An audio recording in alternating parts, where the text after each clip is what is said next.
இது வந்து காளான். இது வந்து நாங்க கடையில வாங்கல. மதுரையில பெஞ்ச மழைக்கு நாங்க பறிச்சோம். எங்க பறிச்சோம்னா மதுரை காந்தி மியூசியத்துல மார்னிங் வாக்கிங் போகும்போது இந்த காளான் வந்து என் வீட்டுக்கார் பறிச்சுட்டு வந்தாரு. பாருங்க எவ்வளவு பெருசா இருந்துச்சு. ரொம்ப பார்க்கவே நல்லா இருந்துச்சு. ஸோ வந்து என்ன செய்யலாம்னா இது வதக்கி சாப்பிட்டா கிராமத்து முறையில வந்து வதக்கி சாப்பிட்டா இது வந்து ரொம்ப டேஸ்டா இருக்கும். ஸோ வந்து இதை வந்து நாங்க கிளீன் பண்ண ஆரம்பிச்சிட்டோம். நல்லா மண்ணா இருந்துச்சு. ஸோ வந்து கிளீன் பண்ணிட்டு அது சின்ன சின்ன துண்டா வந்து உடைச்சு எடுத்துக்கிட்டோம். உடைச்சு எடுத்துட்டு எப்பயும் போல கடுகு போட்டு தாளிச்சு விட்டு அதுக்கப்புறம் வெங்காயம் மிளகா போட்டு லைட்டா வந்து நம்ம வந்து நல்லா வதக்கினா போதும்.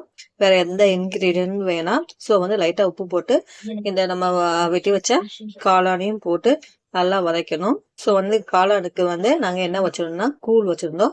ஸோ ஒரு சைடு காளான் வெந்துச்சு, இன்னொரு சைடு வந்து கூழ் ரெடியாச்சு. என்ன கூழ்னா கேப்பக்கூழ். ஸோ இது ரெண்டையும் சேர்த்து சாப்பிட்டா உடம்புக்கு ஆரோக்கியமானது. ஸோ வந்து ரெண்டையும் வச்சாச்சு. ஸோ வந்து கூழ் ரெடி ஆயாச்சு. ஸோ எல்லாமே ரெடி ஆயிடுச்சு. நாங்க சாப்பிட ஆரம்பிச்சிட்டோம்.